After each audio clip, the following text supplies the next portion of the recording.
أعوذ بالله من الشيطان الرجيم بسم الله الرحمن الرحيم الحمد لله رب العالمين وصلى الله على محمد وآله الطاهرين.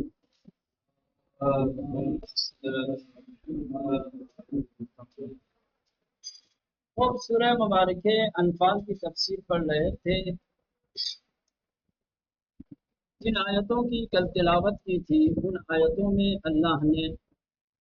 اپنے نبی سے خطاب کرتے ہوئے ارشاد فرمایا کہ اے میرے حبیب، جس طریقے سے ہم نے تمہارے گھر سے بدر کی جانب بھیجا، روانہ کیا، تو اس موقع پر لوگ آپ سے بحث و جدال کر رہے تھے. لوگ میدان بدر کی طرف جانے سے کراہت کر رہے تھے، اپنی نارضائیتی کا اعلان کر رہے تھے. اسی طریقے سے آج جنگ بدر تمام ہو جانے کے بعد غنائم جنگی کی تقسیم کے اوپر آپ سے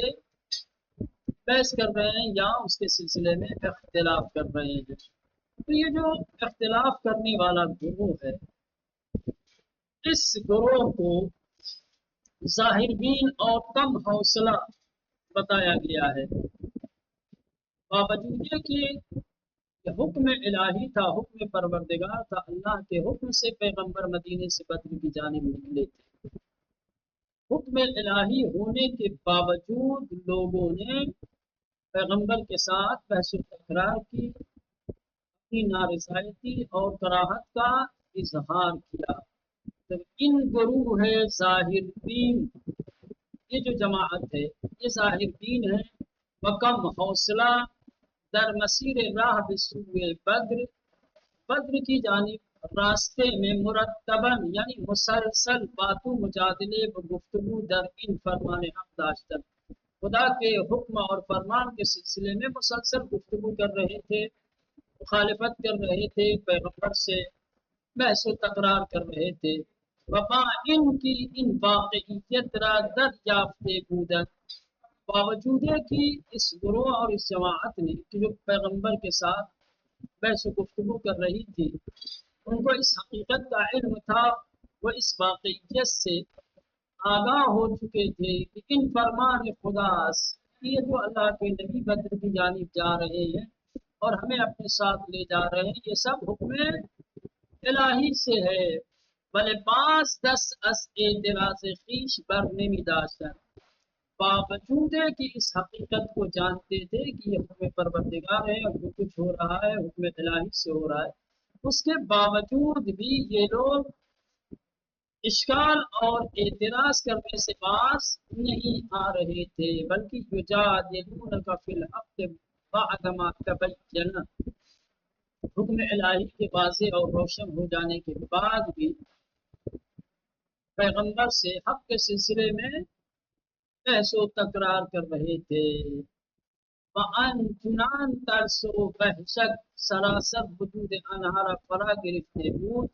کہ کوئی بسوئے مرد راندے می شوند، اور کہ اس طریقے سے ڈر اور خوف ان کے وجود پر غالب آ چکا تھا، اتنے خوفزدہ اور ڈرے ہوئے تھے کہ جیسے ان کو موت کی جانب ہکایا جا رہا ہے. سامنے موت کھڑی ہے اور ان کو پیچھے سے ہکایا جا رہا ہے، موت کے منہ میں لے جایا جا رہا ہے. وہ نابودی خویش را با چشم خود می بینن، اور ایسا یہ لوگ محسوس کر رہے تھے جیسے اپنی موت کو اپنی آنکھوں سے دیکھ رہے ہیں. کأنما یساقون الی الموت، گویا اور خوف اتنا غالب تھا کہ جیسے لگ رہا تھا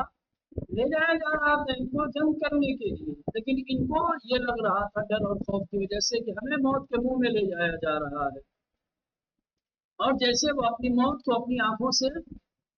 دیکھ رہے ہیں. بلے حوادث کے بعد نشان داد کی انہا چقد گرفتار اشتباہ و ترس و وحشت میں دلیل ہوتا ہے. لیکن جنگ کے بعد یہ بات بالکل ظاہر اور واضح ہو گئی کہ یہ لوگ کتنے بڑی غلطی میں، کتنے بڑے اشتباہ میں گرفتار تھے، اور ان کے دلوں میں بلا وجہ ڈر اور خوف بیٹھا ہوا تھا. جنگ بدر کے بعد جو نتیجہ سامنے آیا ہے اس سے تو یہ بالکل واضح ہو گیا کہ ان کا جو اعتراض تھا اور جو گفتگو کر رہے تھے پیغمبر سے، جو بحث و تکرار کر رہے تھے، یہ ان کے کتنا بڑا اشتباہ تھا، کتنی بڑی ان کی غلطی تھی، اور ڈر اور خوف جو ان کے دلوں میں تھا اس کی کوئی دلیل نہیں تھی، بلا وجہ ڈر اور خوف اپنے دل میں بسائے ہوئے تھے۔ ان جنگ چھ پیروزی ہائے درخشانی برائے مسلمانان بے بار آباد، اور اس جنگ نے مسلمانوں کے لیے کتنی واضح اور روشن اور درخشاں کامیابی اور کامرانی لے کر کے آئی۔ جب جنگ ہوئی تو مسلمان کس طریقے سے کامیاب و کامران ہوئے، سرخرو ہوئے، اور اس جنگ سے کس قدر مسلمانوں کے ہاتھ مال غنیمت لگا، پاتی دینے چنین سہنے چرا بعد از جنگ بعد۔ اب یہ سب دیکھیں، جنگ بدر کا تمام ماجرا ان لوگوں نے دیکھا، ٹھیک، مدینے سے نکلے پیغمبر کے ساتھ تو پورے راستے پیغمبر سے بحث و تکرار کرتے رہے، باوجود ہے کہ جانتے تھے کہ یہ حکم الہی سے سب کچھ ہو رہا ہے۔ حکم الہی سے آگاہی کے بعد بھی پیغمبر سے مسلسل بحث و تکرار کرتے رہے، یہاں تک کہ جنگ بدر میں آئے، جنگ بدر ہوئی، اور جنگ بدر میں لشکر اسلام کو سربلندی، کامیابی اور کامرانی نصیب ہوئی۔ لیکن یہ تمام مناظر دیکھنے کے بعد بھی پھر جب ایک مرتبہ برآمد جنگی کو تقسیم کرنے کی باری آئی، پھر تکرار کرنے لگی۔ یہ غلطی تو وہاں ہو چکی تھی، ایک مخالفت تو وہاں ہو چکی تھی، سارے مناظر دیکھنے کے بعد پھر تو ایسی غلطی کر رہے ہیں،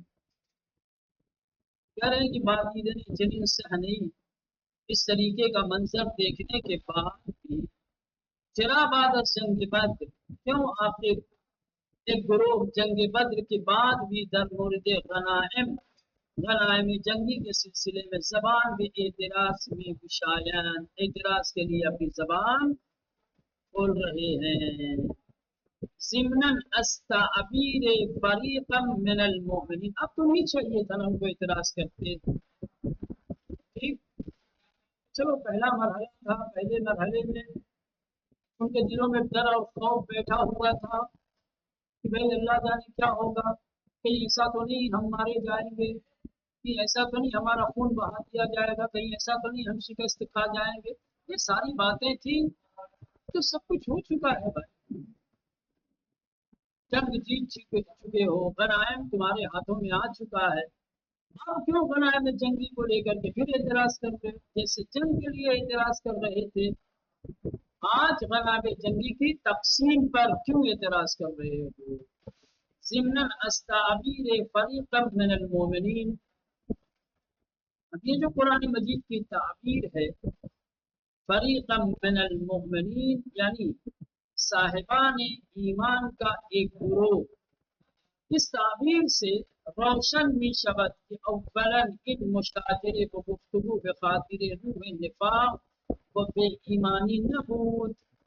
قرآن مجید کی اس تعبیر سے یہ ایک بات روشن ہو جاتی ہے کہ یہ ایمان والوں کا جو ایک گروہ پیغمبر کے ساتھ بحث و مباحثہ کر رہا تھا، جو پیغمبر کے ساتھ حجت اور تکرار کر رہا تھا، وہ روح نفاق یا بے ایمانی کی بنیاد پر نہیں تھا، کیونکہ اگر نفاق اور بے ایمانی کی بنیاد پر پیغمبر کے ساتھ یہ حجت و تکرار ہوئی ہوتی تو قرآن میں فریقا من المؤمنین سے تعبیر ہے نا، پھر ان کے روح نفاق کو ظاہر کیا جاتا، ان کی بے ایمانی کو بے ایمانی کے لفظ سے تعبیر کیا جاتا، کوئی ایسی تعبیر ہوتی قرآن کی کہ جس تعبیر سے ان کا نفاق ظاہر ہو یا ان کی بے ایمانی واضح ہو سکے، لیکن قرآن نے جو تعبیر پیش کی ہے کہ فریقا من المؤمنین، صاحبان ایمان کی ایک جماعت، ٹھیک، تو اس تعبیر سے یہ بات واضح اور روشن ہو جاتی ہے کہ اولا پہلی بات کہ ان مشاجرے و گفتگو، یہ جو پیغمبر کے ساتھ حجت و تکرار کر رہے تھے، یہ خاطر روح نفاق و بے ایمانی نہ ہو، روح نفاق یا بے ایمانی کی وجہ سے نہیں تھا، بلکہ بر اثر ضعف ایمان و نہ داشتن بینش کافی در مسائل اسلامی ہو. ٹھیک ہے، روح نفاق اور بے ایمانی کی بنیاد پر اگر پیغمبر کے ساتھ تکرار نہیں کر رہے تھے تو پھر تکرار کی وجہ کیا تھی؟ کہا ایمان کی کمزوری اور اسلامی مسائل میں بینش و فکر کا کافی نہ ہونا، اسلامی مسائل کو اچھی طریقے سے نہ سمجھنا. تو اگر یہ کہا جائے کہ قرآن مجید نے یہ جو تعبیر پیش کی ہے وہ فریقا من المؤمنین، کہ جو لوگ پیغمبر کے ساتھ اعتراض کر رہے تھے، اختلاف کر رہے تھے، کہ پیغمبر سے حجت و تکرار کر رہے تھے، ان کے حجت و تکرار کی بنیاد بے ایمانی یا روح نفاق کی بنیاد پر نہیں تھا. اس کی دلیل یہی ہے کہ اگر روح نفاق یا بے ایمانی کی بنیاد پر ان کا مجادلہ مشاجرہ ان کی گفتگو ہوتی تو قرآن یہ تعبیر پیش نہ کرتا فریقا من المؤمنین. قرآن نے مومنین کی جماعت کہا ہے، مومنین کا ایک گروہ، کچھ صاحبان ایمان کہا ہے، تو مطلب کہ مومن تھے. تو اب سوال یہ کھڑا ہوگا کہ بھائی اگر مومن تھے تو پھر مجادلہ مباحثہ گفتگو مشاجرہ اختلاف کیوں کر رہے تھے؟ کچھ ایمان والے ایسے ہوتے ہیں کہ جن کا ایمان کمزور ہو، ایمان کے درجات ہیں، یہ لوگ ایمان کے کم ترین درجے پر، ان کے اندر ایمان کی کمزوری تھی، ایک دوسرے اسلامی مسائل کو اچھی طریقے سے یہ لوگ سمجھنے سے قاصر تھے، اسلامی مسائل میں اچھی سوجھ بوجھ نہیں رکھتے تھے. تو ایک صاف ایمان دوسرے اسلامی مسائل میں اچھی سوجھ بوجھ نہ رکھنے کی وجہ سے یہ لوگ یہ پیغمبر سے بس. یہ پہلی بات. وثانیاً تنہا عدہ محدودی انچنین فکر می کردن و اکثریت کے اس مسلمانان مجاہد راستین بودن تسلیم فرمان پیغمبر و اوامر او بودن. دوسری بات یہ ہے کہ یہ جو لوگ پیغمبر کے ساتھ مشاجرہ اور مجادلہ کر رہے تھے وہ بڑے مختصر لوگ تھے، بڑے کم لوگ تھے، بڑی کم تعداد تھی ان لوگوں کی جو پیغمبر کے ساتھ بحث و جدال کر رہے تھے. بلّہ اکثر مسلمان جو حقیقی مجاہد تھے وہ نبی کریم کے فرمان اور ان کے دستور کے سامنے تسلیم تھے. پیغمبر نے جو حکم دیا تھا اس حکم پر عمل پیرا تھے. وثانیاً دوسری بات یہ ہے کہ تنہا عدہ محدودی کہ بس کچھ مختصر لوگ ان چنین فکر میں کردن ایسا سوچ رہے تھے کہ ہمیں موت کی طرف دھکیلا جا رہا ہے، ہمیں کیوں لے جایا جا رہا ہے، یا جنگ بدر میں شریک ہونے کے سلسلے میں پیغمبر سے جو اختلاف کر رہے تھے، یا مال غنیمت کی تقسیم پر جو اختلاف کر رہے تھے. بڑے مختصر لوگ تھے، باکثریتی کے مسلمانان مجاہد راستین بودن، اور مسلمانوں کی اکثریت کے جو حقیقی مجاہد تھے وہ تسلیم فرمان پیغمبر و اوامر بودن، وہ پیغمبر کے فرمان اور آپ کے امر کے سامنے تسلیم تھے، سرنڈر تھے. یہ تفسیر مکمل ہو گئی سورہ مبارک کے انفال کی 6 آیت تک. اب 7ویں آیت اور 8ویں آیت کی تفسیر. پہلے آیت دی گئی ہے یہاں پر اور پھر ان آیتوں کی مکمل اور مفصل تفسیر انشاءاللہ نیچے آئے گی. وقت تمام ہو گیا، درس کو یہیں پہ ختم کرتے ہیں.